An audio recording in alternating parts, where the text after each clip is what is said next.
سفیر گزرا ہے اس کے اندر اس کا ذکر اس کتاب کے اندر لکھا ہے کہ امریکہ کا ایک سفیر تھا، اس نے پوری دنیا کے مسلم ممالک کا اس نے دورہ کیا کہ مسلمانوں کے اندر کون سی ایسی چیز ہے جو مسلمانوں کو جھکنے نہیں دیتی اور مسلمانوں کو کھڑا رکھتی ہے، جو مسلمانوں کو اس بات پر ابھارتی ہے کہ مسلمان اپنی جان کو قربان کرے، اپنے مال کو قربان کرے، اپنے بچوں کو قربان کرے. یہ کون سی چیز مسلمانوں کے اندر ایسی ہے؟ اس نے وہ پورا ریسرچ کر کے اس کتاب کے اندر بہت سارے اس نے چیزیں لکھی، لیکن اس میں جو سب سے ہیڈنگ لکھا ہے وہ یہ لکھا ہے کہ جب تک مسلمانوں کے اندر محبت رسول رہے گی، عشق رسول رہے گا، تب تک مسلمان کہیں نہیں جھکے گا. اگر تمہیں مسلمانوں کو کمزور کرنا ہے، اس کے لیے ایک ہی چیز کرنی ہے، ان کے دلوں سے ہلکے ہلکے محبت رسول نکال دو.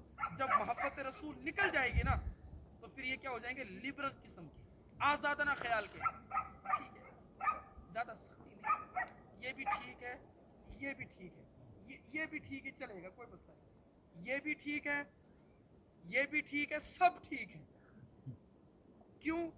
اگر ہمارے دل کے اندر جب تک محبت رسول ختم ہو جائے گی پھر ہمیں سب ٹھیک نہ لگے، لیکن جب ہمارے دل کے اندر محبت رسول رہے گی تو پھر ہمیں حضرت عباس کا وہ قول یاد آئے گا، ہوا اکبر منی، وہ سب سے بڑا ہے، وہ سب سے بڑا ہے.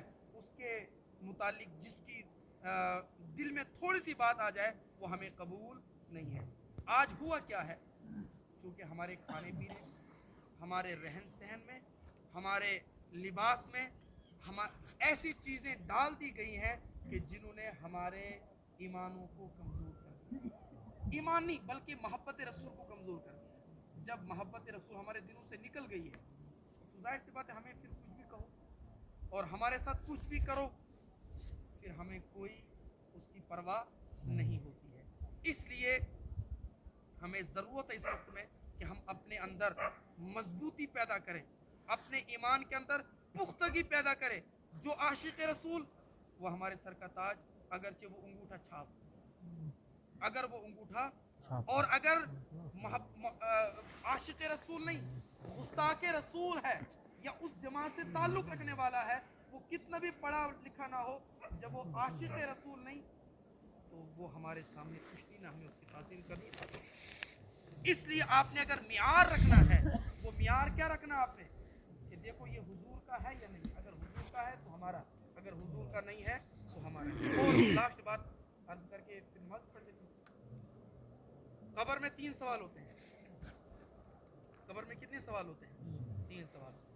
پہلا سوال ما دین، دوسرا سوال، پہلا سوال من ربو کا، دوسرا سوال ما دین کا، تیسرا سوال ما کنتا تقول فی حق ھذا الرجل. من ربو کا تیرا رب کون ہے، ما دینو کا تیرا دین کیا ہے. تیسرا سوال ما کنتا تقول فی حق ھذا الرجل، حضور کی طرف اشارہ کر کے کہا جائے گا تو اس آدمی کے بارے میں کیا کہتا تھا.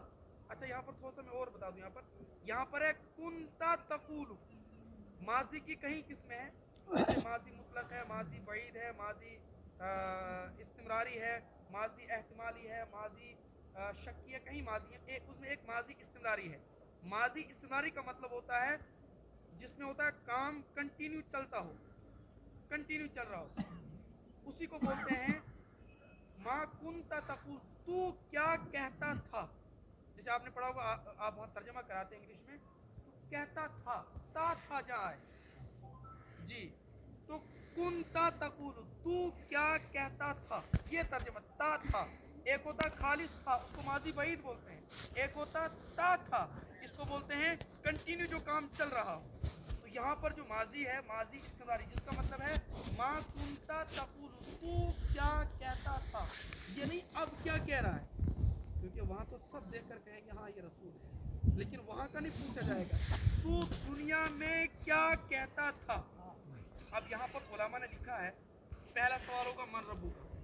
بتاؤ جتنے بھی فرقے ہیں سب کہتے ہیں ہمارا رب اللہ ہے، سب جواب دے دیں تو بھائی ہم کہتے تھے ہمارا رب اللہ ہے. ہندو بھی تو کہتے ہیں کہ بھگوان ایک ہی ہے، یہ چھوٹے چھوٹے ہیں لیکن ہے وہی. یہ چھوٹے چھوٹے کیا ہے اس کو تک پہنچانا. عقیدہ تو ان کا بھی یہی خدا ہے.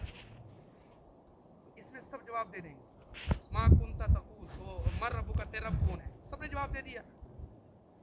تو جب سب نے جواب دیا تو پتہ کیسے لگے گا بھئی اپنا یہ غیر ہے؟ پہلے سوال میں سب نکل گئے. دوسرا سوال، ما دینوں کا، تیرا دین کیا ہے؟ یہاں پہ نہیں پوچھا تیرا دین کیا تھا یا اب ہے یا نہیں، بس مطلقاً سوال ہے تیرا دین کیا ہے. کہے گا، ہر ایک کہتا ہے کہ بھئی میں قرآن کو ماننے والا ہوں، میں اسلام کو ماننے والا ہوں، سب جواب دے دیں گے. لیکن جو چھانٹ ہوگی وہ تیسرے والے سوال. اللہ کے نام پر چھانٹ نہیں ہوئی، دین کے نام پر الگ الگ نہیں ہوا. اگر چھانٹ ہوگی اپنوں اور پرائیوں کو جو الگ کیا جائے گا، وہ تیسرے سوال پر ما کنتا تقول فی حق ھذا الرجل، اس آدمی کے بارے میں تو کیا کہتا تھا، یعنی اب کیا کہہ رہا ہے. کیونکہ سامنے فرشتوں کو دیکھ کر، ڈنڈوں کو دیکھ کر، عذاب کو دیکھ کر سب کہیں گے بس میں تو سب کچھ کو مانتا ہوں. کہا اب کا نہیں چلے گا. اس وقت کیا کہتا تھا جب دنیا میں تھا، اپنی کتابوں میں کیا لکھتا تھا، اپنے بیانات میں کیا کہتا تھا، ممبر رسول پر بیٹھ کر رسول کے خلاف کیا بکواس کرتا تھا، اس وقت کیا کہتا تھا.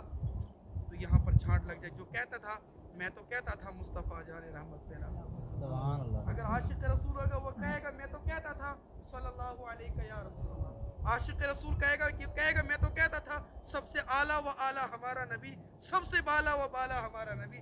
اگر عاشق رسول ہوگا، سنی ہوگا، وہ تو کہے گا میں کہتا تھا سب اونچوں میں اونچا سمجھیے جسے ہے اس اونچے سے اونچا ہمارا نبی. میں تو یہی کہتا تھا دنیا میں کہ رسول کے برابر کوئی ہے ہی نہیں. میلاد کے جلسے حضور کے نام پر، ختمات رسول کے نام پر، جو ہے پروگرام رسول کے نام پر، جنازے رسول کے نام پر، میں تو سب کچھ رسول کے نام پر کرتا تھا.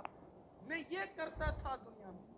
اور اگر وہاں پہ یہ کہتا ہوگا وہ تو ہماری طرح تھے، لکھتا ہوگا کہ وہ تو انسان تھے، کہتا ہوگا کتاب میں گندی گندی چیزیں لکھتا ہوتا جو ہم زبان سے نہیں کہہ سکتے ہیں، یہ کہتا ہوتا تو وہیں سے چھانٹ لگ جائے گی، بس سائڈ ہو. تو گویا کہ سمجھ میں آ گیا کہ قبر میں جو پہلے 3 سوال ہونے ہیں، وہاں پر بھی جو اپنوں کو اور پرائیوں کو الگ کرنا ہے وہ اسی تیسرے سوال پر ہوتا ہے. اس لیے ایمان نام کس کا ہے؟ محبت رسول کا. بولیے سب، ایمان نام کس کا ہے؟ محبت رسول کا. محبت رسول کا، صلی اللہ ادب علیہ وسلم. رسول کا. اگر آپ نے دیکھنا ہے کہ یہ جنازہ اگر عاشق رسول کا ہے تو جنازے میں جاؤ. آپ نے دیکھنا ہے کہ جنازہ کس کا، عاشق رسول کا ہے تو جاؤ. عاشق رسول پڑھا رہا ہے تو جنازہ پڑھو اس کے پیچھے. عاشق رسول نماز پڑھا تو پڑھو. عاشق رسول کا گھر ہے تو جاؤ. عاشق رسول ہے تو جاؤ. عاشق رسول ہے تو ہمارے سے اس کا لنک